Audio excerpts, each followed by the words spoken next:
देवियों और सज्जनों, मैं दो टूक शब्दों में कुछ बड़े कटु सत्य आपको कहना चाहता हूं, ठीक है।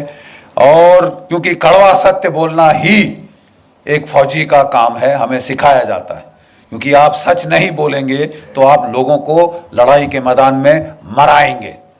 Yes sir, 3 bags full sir, लड़ाई के मैदान में नहीं चलता।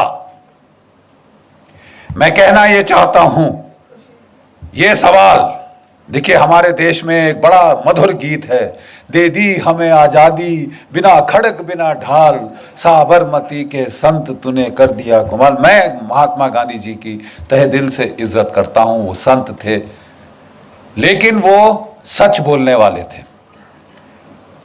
और भगवती कृपा से अगर आज वो जीवित होते तो वो खुद बोलते कि ये मेरी वजह से नहीं हुआ, जिसकी वजह से हुआ उसको आपने जिंदा गाड़ दिया, दफना दिया। आप समझ रहे हैं मैं क्या कह रहा हूं? आपने गाड़ दिया। You are guilty, I am guilty, all of us are guilty. जिस आदमी ने, जिस शख्स ने और जिसके सैनिकों ने हमें आजादी दी, आपने उनको जिंदा दफना दिया। 60,000 की इंडियन नेशनल आर्मी थी जो सुभाष चंद्र बोस ने रेस करी थी, खड़ी करी थी।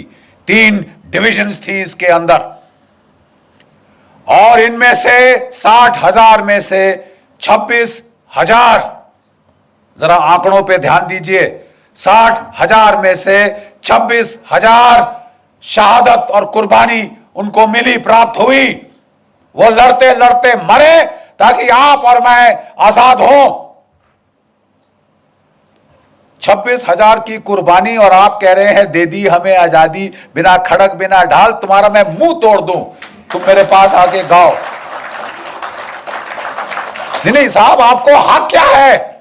वो 26,000 जो हमारे परिवार, जो वहां जिनके घर में मातम मना है, आप उसको भुला सकते हैं कि हमने साहब लाठी खाई, हम प्राइम मिनिस्टर बनेंगे, हम क्या कहते हैं, होम मिनिस्टर बनेंगे। अरे लाठी तो मेरी भैंस भी खाती है साहब, मेरे गांव में वहां लाठियां पड़ती हैं। अब उसको कल हम हर भैंस को यहां बिठाएंगे क्या? भैंसासुर बनाएंगे किसी को? देखिए साहब, ये दुख की बात ये है। बोले साहब, बख्शी साहब, गड़े मुर्दे क्यों उखाड़ रहे हो? आज की बात करो ना। Where you are going depends a lot on where you came from. आप कहां जा रहे हैं, हम कहां जा रहे हैं, बहुत हद तक मुनस्सर है। हम कहां से आ रहे हैं साहब, किस मोड़ से हमने ये गांव का राह पकड़ी, ठीक है। और इसके लिए अपने अतीत को याद करना जरूरी है, क्योंकि हमारे अतीत में छुपा हुआ एक बहुत बड़ा धोखा है, एक बहुत बड़ा धोखा है।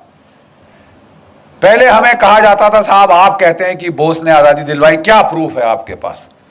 तो वो रंजन बोरा की जो हिस्टोरिकल जर्नल ऑफ इंडिया के अंदर एक आर्टिकल है जिसमें इसको साइट किया गया है। मजूमदार की एक किताब है जिसमें इंटरव्यू साइट किया है कि साहब ये Clement Attlee, lord Clement Attlee, prime minister of England 1945, अगस्त 1945, 1950, जिसके समय ये ट्रांसफर ऑफ पावर हुआ। मैं आजादी नहीं बोल रहा, हैव यू गॉट मी? मैं आजादी नहीं कह रहा साहब। जिसके सामने ये, जिसके समय में, जिसके कार्यकाल में ये ट्रांसफर ऑफ पावर हुआ, उसने खुद बात करी जस्टिस पीबी चक्रवर्ती से, ठीक है। और उसने कहा, जो सुब्रमण्यम स्वामी जी ने आपको अभी सुनाया, कि साहब आपने भारत क्यों छोड़ा? 1942 की क्विट इंडिया मूवमेंट, अंग्रेजों भारत छोड़ो आंदोलन तो फेल हो चुका था। 45 में आप विश्व युद्ध जीत चुके थे, आप तो 30 मार कहां थे उस वक्त? आप साहब इतनी जल्दी उड़नछू क्यों है?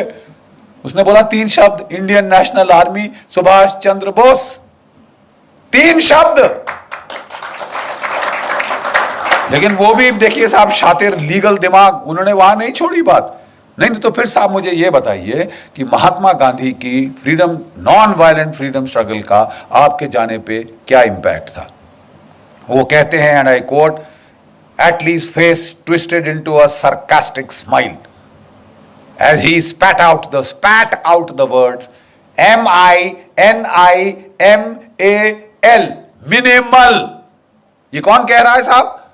जिसने ये फैसला लिया, जिसने ये हस्ताक्षर किए। उससे बड़ा कोई चश्मदीन गवाह आप ढूंढ सकते हैं तो बता दीजिए। लेकिन हमें बोला गया साहब नहीं नहीं नहीं नहीं नहीं बख्शी साहब, if you are a historical scholar how can you, ये तो टर्शियरी एविडेंस है। किसी ने किसी को कहते सुना, उसने रिकॉर्ड किया, उसने आर्टिकल में लिखा, आप उसको ला रहे साहब, this is not primary source.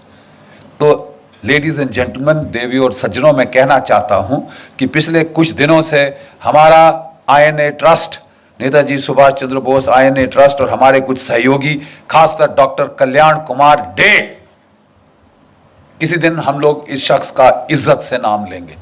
इन्होंने जाके लंदन में ट्रांसफर ऑफ पावर आर्काइव्स में कई सालों का रिसर्च किया। इन्होंने उसको लाके एक छोटा सा मोनोग्राफ बनाया और मेरे पास बेचारे लेके आए। ये अमेरिका में रहते हैं, वहां काम करते हैं, डॉक्टर कल्याण कुमार डे। बोले जनरल साहब जरा ये देखिए। साहब मेरे रोंगटे खड़े हो गए। उन्होंने चिट्ठियां पूरी की पूरी, ही डिड नॉट साइट कि साहब ये डॉक्यूमेंट है, वो पूरी पूरी चिट्ठी रिप्रोड्यूस करती है साहब। और इनकी बुनियाद पे अब मेरी किताब में लाना चाहता हूं, बोस और Gandhi, who made India free. दो टूक शब्दों में साहब हो जाए, फैसला हो जाए। शास्त्रार्थ का हमें शौक है इस देश में, तो जरा साहब एक बारी बैठ के फैसला हो जाए, बोस और Gandhi, who made India free. और अब हम आपको दिखाएंगे जो हमारे पास डॉक्यूमेंट्री एविडेंस है। इस प्रोसेस में उनके साथ मिलकर हमने कहा पहले आइडेंटिफाई करिए कि अंग्रेज सरकार में कौन की डिसीजन मेकर्स थे जिन्होंने भारत की आजादी पर जो है फैसला लिया। मेरे पास वैसे स्लाइड्स भी है लेकिन मैं जबानी आपको बोल दूंगा, समय नहीं व्यर्थ करूंगा। पहला चश्मदीन गवाह, पहला एक्टर, लॉर्ड क्लेमेंट एटली, जिसकी मैंने बात अभी करी है। ठीक है साहब। लंदन में Pethick Lawrence, secretary of state for India. Simon Cripps, वो क्रिप्स मिशन वाला, वो उस वक्त ट्रेड का सेक्रेटरी था, बट उसने भारत के इसमें बहुत भारी रोल अदा किया है। न्यू दिल्ली में आइए, viceroy, viscount Wavell, field marshal Wavell, जो कि वॉयसरॉय था और पहले इंडियन आर्मी का चीफ था। ये चश्मदीन गवाह, क्रिटिकल डिसीजन मेकर। उसके बाद आई एम जस्ट कमिंग। उसके बाद फील्ड मार्शल लॉकिनले, he became field marshal in this thing. उस वक्त commander in chief, longest serving British Indian army officer, पूरी सर्विस ये ब्रिटिश इंडियन आर्मी की फौज में उसकी थी। दिल्ली में ये दो क्रिटिकल जो थे वो डिसीजन मेकर्स थे। ठीक है साहब। होम सेक्रेटरी मूडी शूडी है वगैरह, ये क्रिटिकल, ये जर्नल थे दो, एक दोनों फील्ड मार्शल, सॉरी दोनों के दोनों फील्ड मार्शल बन गए। Governors of the various states of British India, governor of Bengal, governor of north west frontier province, governor of Punjab. जब नवंबर 1945 में साहब INA की ट्रायल्स के बाद बवाल खड़ा हुआ इस देश में, बवाल। ठीक है साहब। गदर फैल गया, क्राउड्स, लाखों के क्राउड्स कलकत्ता में निकले। गवर्नर वेस्ट बंगाल रिपोर्ट देता है, हमने फायर खोला, भीड़ थोड़ी देर तक वेवर हुई, फिर दोबारा हमले पे आ गई। अपने लाशों को उठा के साइड करके वो फिर हमले पे आ गए। हमने पहली बार भारतवर्ष में देखा है ये होता हुआ। The crowds would not stop, even when fire was open the crowds did not stop. इस तरह का बवाल वहां पे, मरो या मारो की जो हिंसा की जो लहर फैली थी। ठीक है साहब। उस वक्त के हम आपको इस किताब में पूरे के पूरे जो है वो letters from lord Wavell, from viscount the Wavell to the prime minister of England, ठीक है साहब, to his majesty the king, ठीक है साहब, और जो वहां सेक्रेटरी ऑफ स्टेट, उसको जो उन्होंने वहां पे भेजे जो लेटर्स, हम आपको पूरे के पूरे पढ़वाएंगे साहब। और उसके बाद अगर आप मतलब कोई एक गधा है जिसको यह समझ नहीं आएगी कि साहब अंग्रेज गए तो गए क्यों। देखिए साहब, कल्याण डे साहब ने अपनी किताब जो है वो शुरू की है गांधी जी से। 42 में क्विट इंडिया मूवमेंट को उसका नारा लगाया गया। क्या आप जानते हैं कि उस वक्त कांग्रेस वर्किंग कमेटी में आजाद मौलाना आजाद, नेहरू, इन सब ने कहा था साहब मत करो, अभी अंग्रेज लड़ रहे हैं, अभी उनका साथ दे दो, बाद में वो बड़े खुश होके हमको हमारी भिखारी की टोकरी में, हमारी पिटारे में वो डाल देंगे आजादी एज ए गिफ्ट। तो बोले साहब ये बख्शीश तो वर्ल्ड वॉर 1 के बाद भी हुई थी। 70,000 हमारे भारतीय सैनिक शहीद हुए थे, 11 को विक्टोरिया क्रॉस मिला, परमवीर चक्र के बराबर जो है आज का वहां का उन जमाने का अवार्ड। हम समझते थे कि साहब हमें अब कम से कम डोमिनियन स्टेटस तो मिल जाएगा साहब, होम रूल तो मिल जाएगा साहब। पंजाब जहां से मैक्सिमम आर्मी उस वक्त की गई थी, वहां पे जनरल डायर ने फायर खोला और 1000 मार दे, 1-1.5 हमारे जो है हिंदुस्तानी मार डाले। ये गिफ्ट था ब्रिटिश एम्पायर का, ये ग्रेटिट्यूड था ब्रिटिश एम्पायर का। सुभाष चंद्र बोस ने गांधी जी को बोला था, आप अगर इनकी खैरात पे जीभ लगा के बाहर खड़े रहोगे भिखारी कुत्तों की तरह, तो तुम्हें वही हर्ष होगा जो जलियांवाला बाग में हुआ था। यह मौका है द्वितीय महायुद्ध का, जब जर्मनी और जापान चढ़े हुए हैं इनकी गर्दन पे। आजादी ले सकोगे तो अभी, नहीं तो कभी नहीं।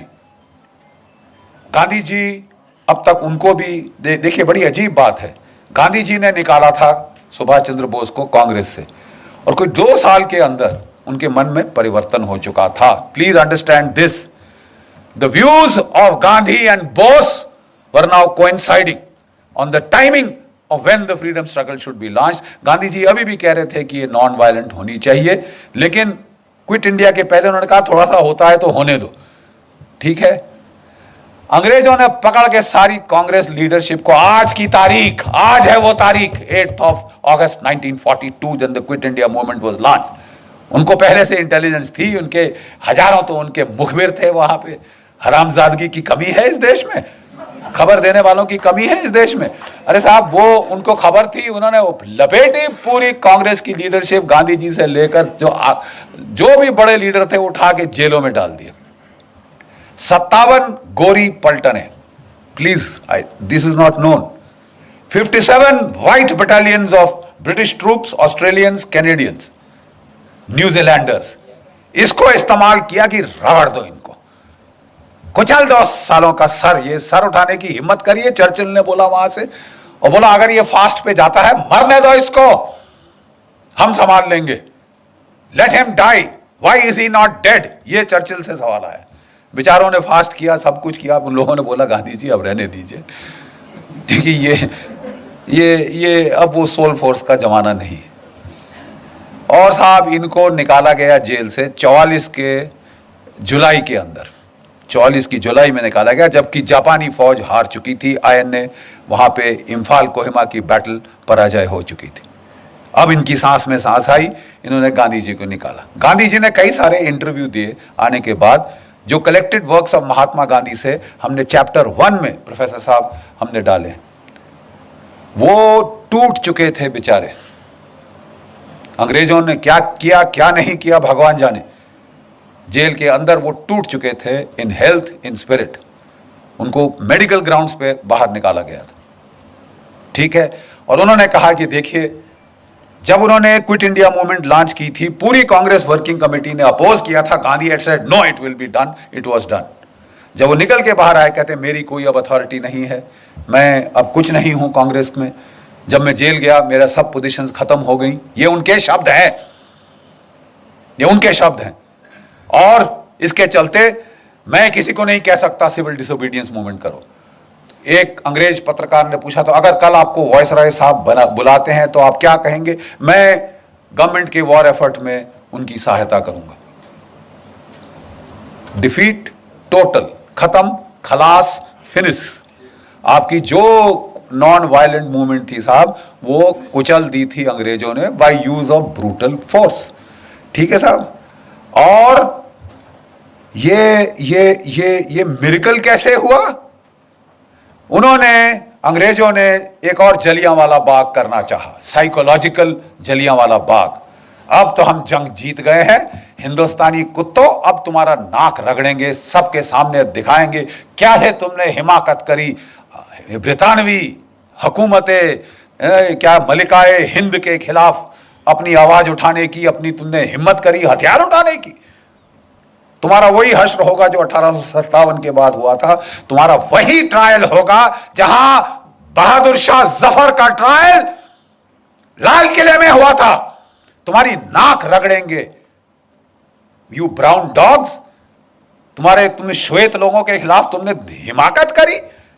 और तब उन दिनों, जैसे मैं बताता हूं, आपके सारे जो है क्या कहते हैं जिमखाना क्लब्स और ये जो क्लब्स थे, बाहर बोर्ड लगा होता था, अगर आपको कोई शक है, Indians and dogs not allowed. भारतीय और कुत्ते अंदर नहीं आ सकते।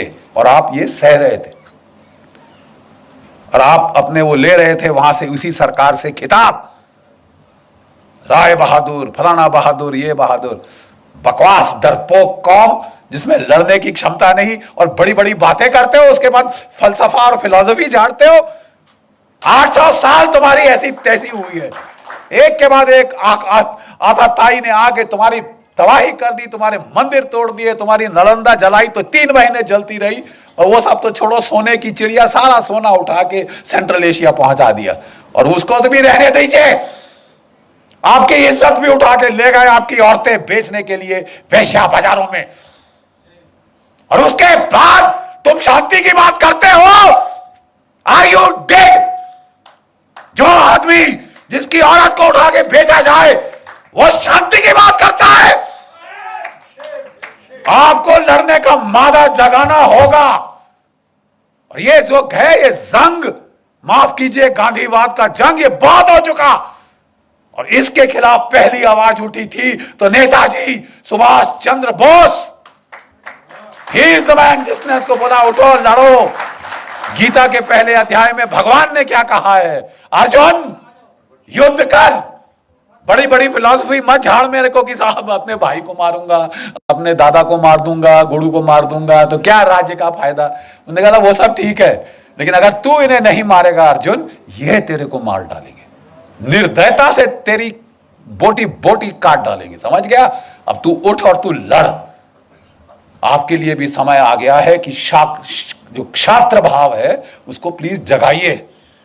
जो आपस में तोड़ने की जो आपने जुनून बना रखा है कि हम टुकड़े टुकड़े खुद करेंगे और फिर जेएनयू में चिल्लाएंगे, आप प्लीज जागिए, नहीं तो वाकई ही में आपके टुकड़े टुकड़े होंगे। इसलिए जरूरी है यह जानना, who made us free, Bose और गांधी। क्योंकि आपका जो nature of the Indian state, post colonial Indian state है, किस किस्म की स्टेट पैदा हुई, depends on who got you free and how. आप समझ रहे हैं मैं क्या कह रहा हूं? आपका वजूद आपका प्रेजेंट शेप कर रहा है और आपका फ्यूचर शेप करेगा। And unless you accept the truth, आप साहब बहुत सफर करेंगे, बहुत सफर करेंगे। और ये आपके सिर पे आ रहा है। कोई भी सरकार आ जाए, हथियार नहीं खरीदे जा सकते इस देश में, क्योंकि गांधीवाद है साहब।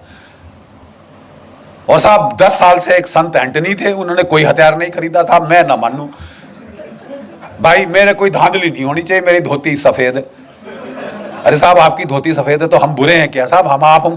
हमको कफन क्यों चढ़ा रहे हैं? ये हथियार चाहिए। 30 साल से बोफर गन के बाद कोई तोप नहीं आई। मिग 21 जहाज 1960 की दशक के हैं, आसमान से टपक रहे हैं। रफाल नहीं आया, एलसीए नहीं आया, पत्थर मार के लड़ेंगे हम। नहीं साहब, कोई धांधली नहीं होगी। जो भी डील करी उन्होंने, उसमें अब बड़े बड़े बिच्छू के डंक निकल के आ रहे हैं साहब ऐसे पीछे। आपने अगस्ता वेस्टलैंड, बाकी हथियार 30 साल ना आए कोई बात नहीं साहब। जो वीवीआईपी हेलीकॉप्टर है वो तो फट से आएगा। और दुनिया का जो महंगा से महंगा हेलीकॉप्टर है, जो अमेरिका के प्रेसिडेंट ने बोला साहब मेरे लिए बहुत महंगा है, वो हम लेंगे। और एक नहीं लेंगे साहब, 12 चाहिए हमको।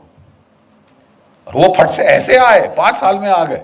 और अब लोग जा रहे हैं सलाख के पीछे। किसी को तो भेजो, किसी को तो भेजो, ताकि ये सिलसिला तो बंद हो। साहब मैं कहना ये चाहता हूं कि आपका वजूद, आपका माहौल बिगाड़ा गया। आजादी दिलाई नेताजी ने, उसके हमारे पास डॉक्यूमेंट्री एविडेंस है। और हम इस देश की जनता के सामने अब वो रखने वाले हैं। हम आपको चिट्ठियां पढ़वा देंगे। और कोई हिस्टोरियन को कोई शक है तो साहब हम आपको चिट्ठियां आपके साथ बैठ के पेन के साथ अंडरलाइन करके देंगे। साहब ये जरा पढ़ लीजिए, इसका मतलब क्या है। अंग्रेजी शायद दो मतलब आप निकाल सकते होंगे। We will show you mountains of documentary evidence, क्योंकि पहले हम चुप हो जाते थे कि यार ये हिस्टोरिकली शायद मेरे को रिसर्च मेथोडोलॉजी पे फॉल्ट कर रहा है। मैं कहना चाहता हूं कि अब हमारे पास सारी किताब की किताब पोथियां हैं डॉक्यूमेंट्स की, documentary evidence, first person primary evidence. और ये आप लोग देखेंगे हमारे देश की त्रासदी क्या है। आजादी दिलाई नेताजी ने, सुभाष चंद्र बोस ने। अंग्रेजों ने बोला नाक रगड़ेंगे, बम फट गया। जिस आईएनए की खबर उन्होंने छुपा के रखी थी 5 साल लड़ाई के, 6 साल लड़ाई के, वो एकदम से बाहर आई।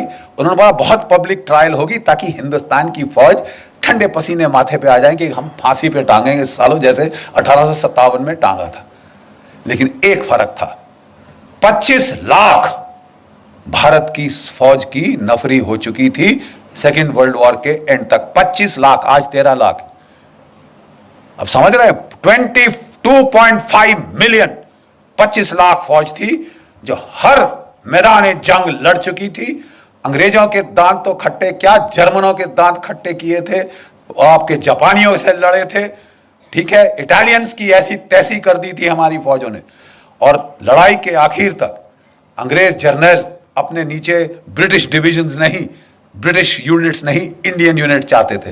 बोलते साहब इनके खाने पे आधा खर्चा होता है, लड़ते दुगना है, लड़ते दुगना है। ये एक भारत एक महान विश्व शक्ति के रूप में उभर सकता था। प्लीज ध्यान से सुनिए जो मैं कह रहा हूं।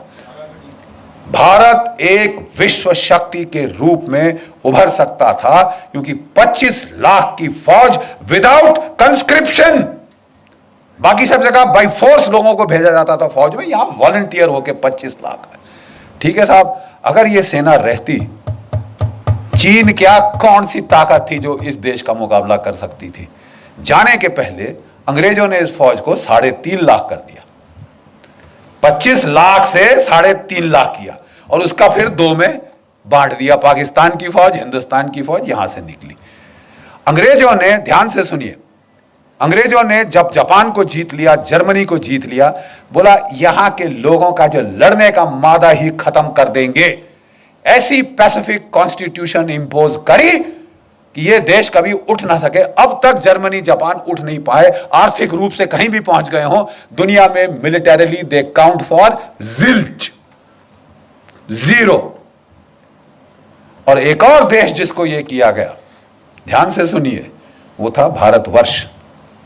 25 लाख की फौज काटी, 3.5 लाख पे लाए, 2 टुकड़े कर दिए और सोने पे सुहागा एक ऐसे बंदे को प्राइम मिनिस्टर चुना, सिलेक्ट किया गया, इलेक्ट नहीं हुआ।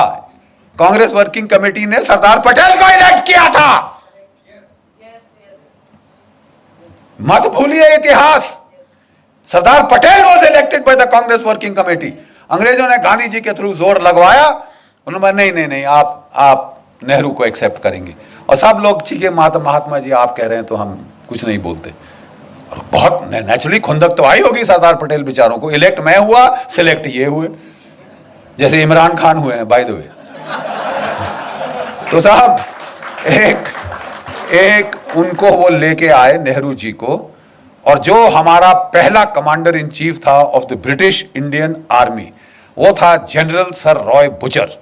उसने कहा मेरा नया बॉस आया है, तो अच्छी नई वर्दी निकाल के, बूट चमका के, टोपी डाल के, बेचारा फाइल पकड़ के आया, केन नेल के आया, सैल्यूट किया अपने प्राइम मिनिस्टर को, नौकरी तो बनानी होती है साहब, तो सैल्यूट करके आया साहब। बोले हाँ जी क्या लेके आए जनरल साहब? तो बोले कि साहब ये expansion and modernisation plans of the Indian army. General, I don't need an army, this is a peaceful country, I only need the police, who needs you, get out. इस बेचारे जो general Roy sir Roy Bucher था, उसके चेहरे पे जो भाव आया उस वक्त, ये प्रधानमंत्री है। जब वो ऑफिस के बाहर आया तो किसी उसके जूनियर एडीसी ने पूछा सर क्या हो गया, you seem to have seen a ghost. तो वो कहता कि जी ऐसा ही कुछ है। कहता अच्छा मैं तो जा रहा हूं, अभी इनको संभालने दो अपना। अगर सरदार पटेल ना होते, आपकी फौज डिसबैंड कर दी गई होती। Do you know this? दो चीजों ने आपको बचाया, एक पाकिस्तान ने, एक सरदार पटेल ने। पाकिस्तान ने हमला कर दिया, उन्होंने नहीं इंतजार किया, उन्होंने शांति के नारे नहीं लगाए, लेकिन जो कुछ भी आप कह दो, उनमें इतनी तो शर्म थी कि आजाद पाकिस्तान का जो पहला गवर्नर जनरल था वो एक मुसलमान था, जिना। और हमारा कौन था? Lord Louis Mountbatten. प्यार था साहब, इश्क इश्क इश्क था। लेडी माउंटबेटन को दूर थोड़ी ना जाने दिया जा सकता है, तो बोले आप रहिए साहब। अरे यार, हम मर गए, 26,000 हमारे शहीद हो गए इनको निकालने के लिए, और तुम यहां रोक के, वो खानदान को यहां रोक के हमारे ऊपर राज कराने के लिए बिठा रहे हो। और जब पार्टीशन की रॉयट्स हुई तो इन्होंने उसको बोल दिया एक मीटिंग में, you please handle. Are you sure you are the prime minister? वो भी सरकास्टिकली बोला Mountbatten, Jawaharlal you are the prime minister, you want me to take charge? नहीं नहीं जी, हमारी तो यार ये तो हाल है। ऐसी आप पे सरकार थोपी गई जो हिंदुस्तान का मिलिट्री पोटेंशियल न्यूटर कर दे। अब बिल्कुल यही हुआ। अगर पाकिस्तान ना होता, इन्होंने हमारी फौज की ऐसी तैसी कर देनी थी। ठीक है साहब, ये गांधीवाद जो था, इसने हमारी फौज का सफाया कर देना था। और पाकिस्तान के टैंक वाकई 1965 में दिल्ली में आके नमाज पढ़ते। ये इस किस्म की ट्रेचरी हमारे साथ हुई।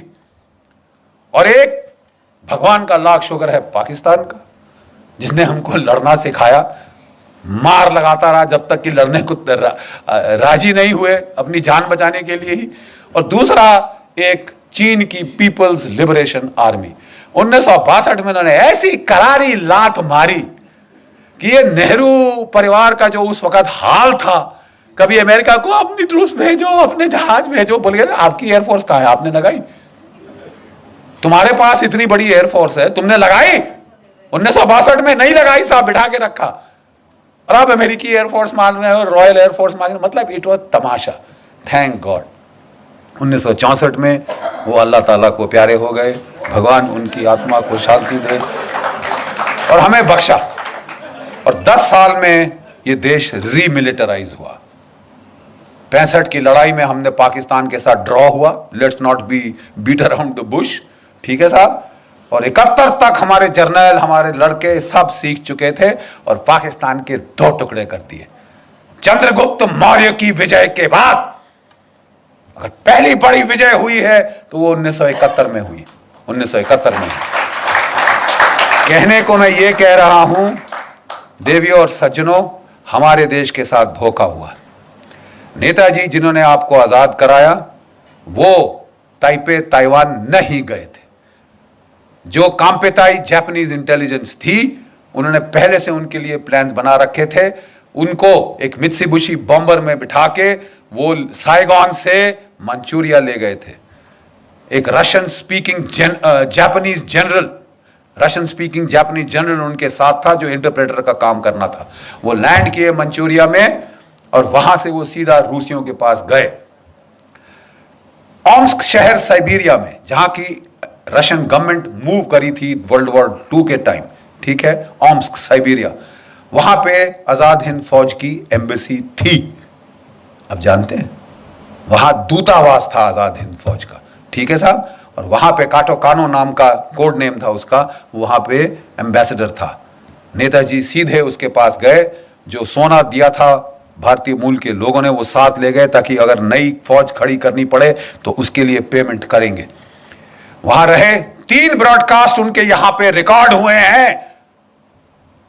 उनके 3 ब्रॉडकास्ट रिकॉर्ड हुए हैं साहब, दिसंबर 1945, जनवरी 1946 और लास्ट ब्रॉडकास्ट रूस से 18 फरवरी 1946। उसके बाद तब तक अंग्रेजों को बिल्कुल क्लियर पता चल गया था। अब तो रेडियो ब्रॉडकास्ट भी थे, एविडेंस लेके पहुंच गए स्टालिन के पास कि साहब ये तो हिटलर का साथ दिया इसने, तुम्हारा जानी दुश्मन, इसका कुछ करो। वो जॉर्जिन है ऐसा। अब वो था खुंदकी, सीधा लेज़नविस्की प्रिजन, सेल नंबर 45, साइबेरिया। यहां होम मिनिस्टर, होम सेक्रेटरी जो था मूडी अंग्रेजों का, वो लिखता है let him be where he is. ये लिखित है, मैं मुंह से नहीं कह रहा साहब। इट्स नॉट आपने मेरे को बताया, मैंने मेरी मम्मी को बताया, मम्मी ने मेरे पोते को बताया।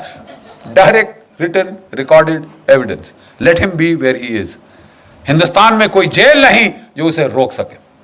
हिंदुस्तान में पुष्पिंदर कोई जेल नहीं जो उनको रोक सकती थी अंदर। ठीक है साहब। और वहां पे उन्होंने सिर्फ एक चीज मांगी जो मेरी रिसर्च अभी तक मुझे बताती है, वी वांट टू इंटेरोगेट। हम नेताजी को इंटेरोगेट करना चाहते हैं। आप इंटेरोगेशन का मतलब जानते हैं? नहीं जानते तो यहां फौजियों से पूछिए, पूछिए इनसे इंटेरोगेशन का क्या मतलब होता है। लेडीज एंड जेंटलमैन, कटु सत्य यह है कि उनको टॉर्चर करके मारा गया। और जो ये कहानी थी प्लेन क्रैश की, जो जापानियों ने छोड़ी थी डिसेप्शन के तौर पे ताकि अंग्रेज उनके पीछा ना करें, उसको अंग्रेजों ने उठाया। भाई जो मर चुका है वो चीख थोड़ी ना मारेगा। और आप और मैं, हम हाथ पे हाथ धर के बैठे रहे। जब जिस इंसान ने आपको आजादी दी उसे यत्नाएं देकर प्लास्टिक का बैग्स आखिर में सिर पे लाके दम घोट के मार डाला गया हो। हम सारे इस मर्डर में शामिल हैं अपनी चुप्पी के मारे। और 70 साल के बाद भी आप चुप हो, लेकिन हम आपको चुप नहीं रहने देंगे। हम फौजी ने अब ये ठान लिया है साहब, हम आपको चुप रहने नहीं देंगे। बहुत अच्छा कहा हमारे मिश्रा जी ने कि साहब अभी समय है। हां, अब समय है।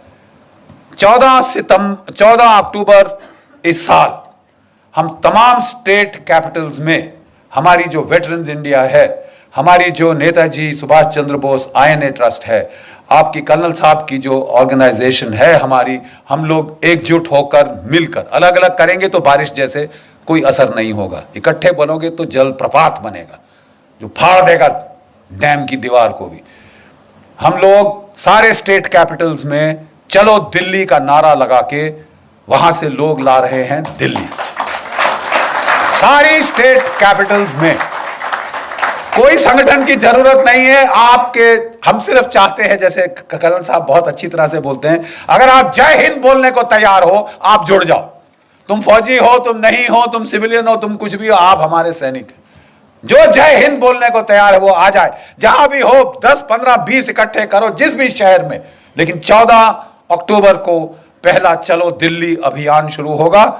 और 21 अक्टूबर को, जो कि नेताजी आजाद हिंद फौज की 75वीं वर्षगांठ है एस्टैब्लिशमेंट ऑफ हुकूमत अर्जी आजाद हिंद सिंगापुर में 1943 में नेताजी ने आजाद हिंद सरकार की गठन करी थी, अपने नोट्स दिए थे, अपनी स्टैंप्स दी थी और ब्रिटेन और अमेरिका पे वॉर डिक्लेयर किया था।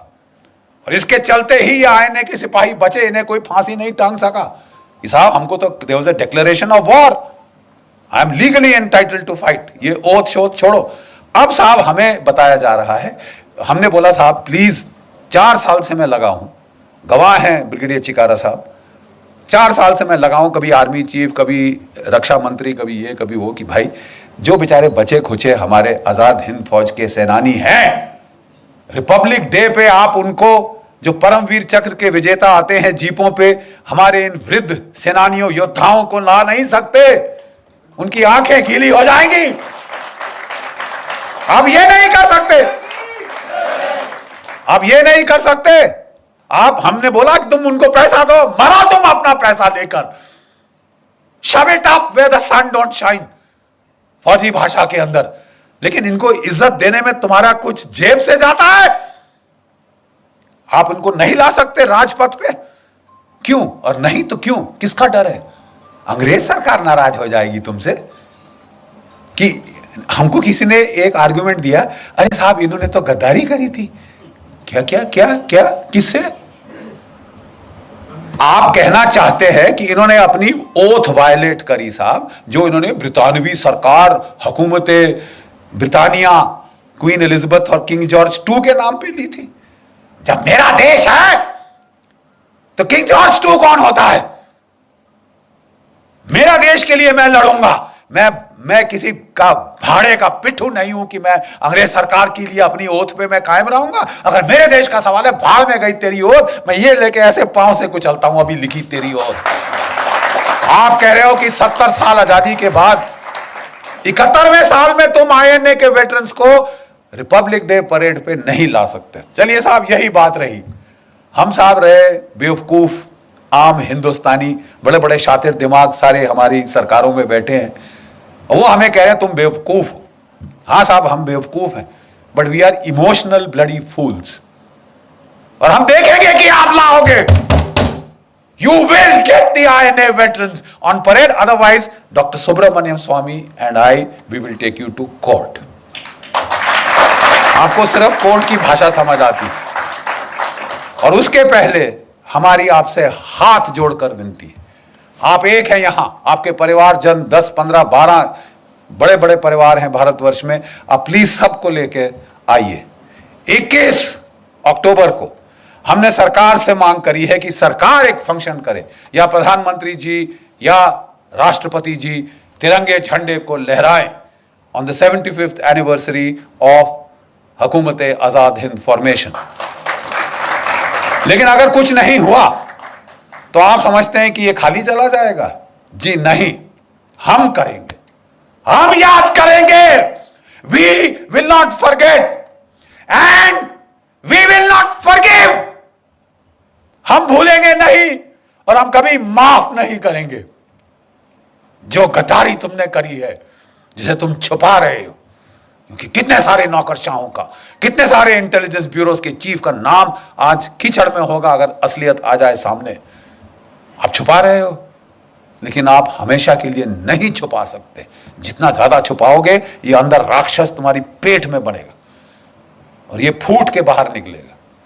और जनता का जब समुदाय यहां आ जाएगा, the voice of the people is the voice of God. आपकी जन साधारण की आवाज भगवान की आवाज। अब प्लीज एकत्रित होइए और 21 अक्टूबर को अगर सरकार कुछ नहीं करती, इंडिया गेट पे हम इकट्ठे हो रहे हैं। अच्छे खुले मैदान हैं, जितने मर्जी आप चाहते हैं आप वहां ला सकते हैं। आइए, हमारे साथ जुड़ जाइए और जरा अपनी आवाज उठाइए। आप today you are empowered by the net. आपकी आवाज सिर्फ आपके घर के चार दीवारी तक नहीं रहेगी। जरा नेट के बटन दबाइए और इस आवाज को, इस चीख को आप प्लीज पूरे देश, पूरे भारतवर्ष में फैला दीजिए। आखिरी में मैं सिपाही हूं और एक सिपाही की तरह अंत करना चाहूंगा। Pushpinder, sorry for taking your time, but जब भी हमारी पलटनें हमले के लिए जाती थी तो वो जोर से एक बार पलटन का जंगी नारा दहाड़ती थी, और दहाड़ इतनी जोर से कि पहाड़ से पत्थर मैंने गिरते देखे हैं कारगिल की ऊंचाइयों से, और दुश्मन के दिल दहल जाते हैं, क्योंकि इस दहाड़ का मतलब है हम आ रहे हैं सालो, we are coming to get you. आप लोग मेरी पलटन की याद ताजा कर देंगे मेरे साथ, इस बुड्ढे के साथ। आइए मेरे साथ जरा देखें, इस बुड्ढे में ज्यादा जोश है या आप में? जय हिंद, जय हिंद, थैंक यू।